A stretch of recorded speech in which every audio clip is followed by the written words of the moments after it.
What's going on, guys? Welcome to Force TV, and today we're going to try to help out you console streamers who are trying to go ahead and get started on OBS. OBS definitely has a huge learning curve, so don't feel discouraged if it seems confusing. We'll see if we can't get you all set up.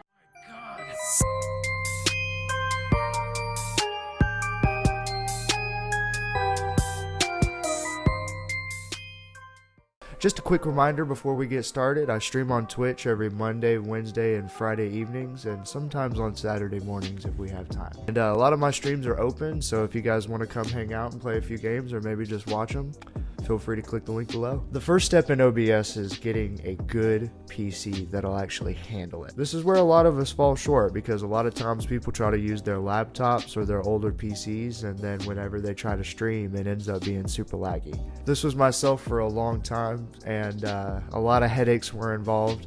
So unfortunately, for those of you who are trying to stream from a laptop or an older PC that just has a bad processor, I'm sorry, but we're going to have to upgrade that before we get you on OBS. There's a lot of cheap options available that I've found, and I'll go ahead and link them in the description below. Second, you need to make sure that you have a good source for your gameplay, whether that's a capture card or whether that's using the PS4 remote play option.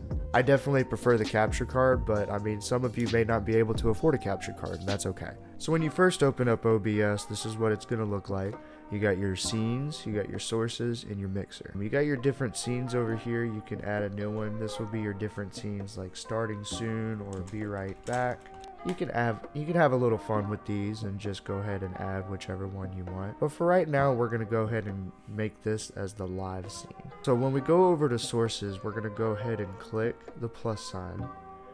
We're going to go ahead and add our webcam first. So let's click on video capture devices. And then I'm going to click on the webcam that I'm currently using. Boom. There it is. Click done. So now we're going to go ahead and get our image right where we want to. We're going to make it a little bit smaller and then put it on our... Next, we need to add our gameplay. So we're going to click the plus sign again and then go to window capture. You can then pick which one that you're using, whether it's the capture card or whether it's the remote play. Go ahead and click on mine. If you want the capture, or if you want to capture the cursor, it's fine, but I personally don't. So now we're going to go ahead and stretch out our gameplay as much as we want. Now notice how it covers over my video capture device. All we have to do is move our window capture and put it underneath. The sources come out as layers, so you usually want to have your game capture as at the very bottom, and then things like alert boxes at the very top. Switching over to our be right back scene, we can go ahead and click plus, and then we're going to add our video capture device again. Now notice that we've already added it, so it'll be right here sitting in existing sources, so we can go ahead and add it. Then you can play with it as much as you want to, make it as big or small as you need to, and then this is going to be a different scene. Now I can click back and forth here to the different scenes, like so. And then if you want to add a special transition to those scenes, like have a special custom stinger, or maybe something that you can create within Streamlabs, just click this little gear here, and then you can play with that as much as you want. Now on the mixer, this is usually where all of your audio devices are going to be. Typically when you're streaming, you want to have your game capture to be a little quieter than your mic. You definitely want your mic to be the loudest thing in the stream. You don't want things like music or loud gameplay to override your microphone, because no one wants to hear that. Moving right along here, we're going to go over to settings, and then we're going to get your stream key put in. Now your stream key is underneath stream, and then right under here you'll see where you can enter your stream key. You'll be able to find this on Twitch if you click your icon here and then go under settings and then click channel and videos. You'll be able to see your stream key sitting right here.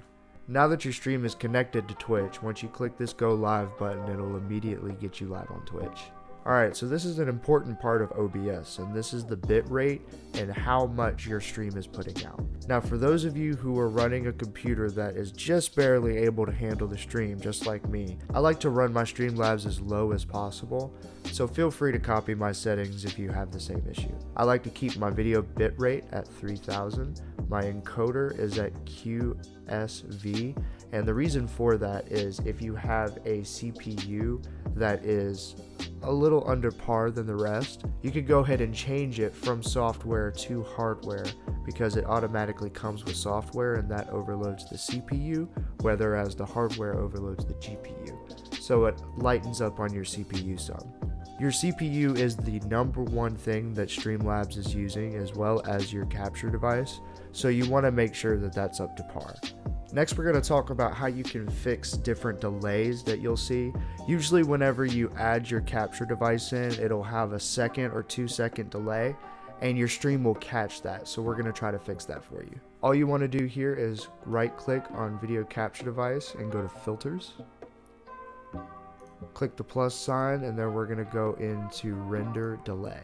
Now, it won't allow you to delay for more than 500 milliseconds, but play around with this and see if you can't get it to match your gameplay. And so now we need to do the same thing with our audio as well. Now we can do this with our audio through the mixer. We click the gear sign here, and then you can go ahead and offset any of these however long you can. And again, it's only a maximum of 500 milliseconds. While we're speaking on filters, this would be a good time to go ahead and explore the different filters that you can use on any of your sources. For instance, face mask plugins, color corrections, color keys for those of you who like to use a green screen like the one behind me.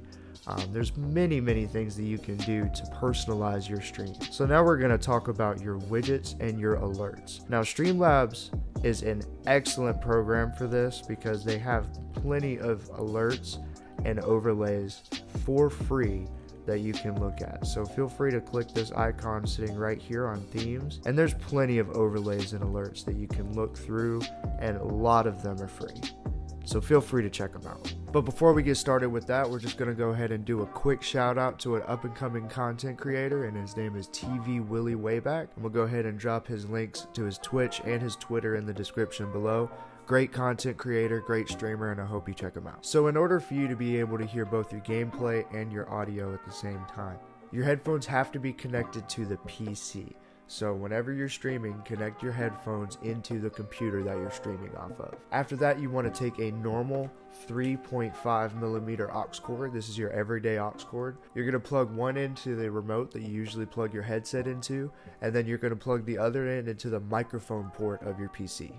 Next, what I'm going to have you do is I'm going to go ahead and click here, and then we're going to click on sounds. Then under recording devices, I want you to go ahead and find that aux cord that you just put in, and then we're going to right click it and go to properties. Then if you click listen and then click on listen to this device, you'll be able to now hear your gameplay and your stream at the same time. Now some of you that are doing this method might hear a loud buzzing sound in the background, and the way that you're supposed to fix that is by a mix amp, but if you're like me and you ain't got no mix amp money, then this is how you can fix it.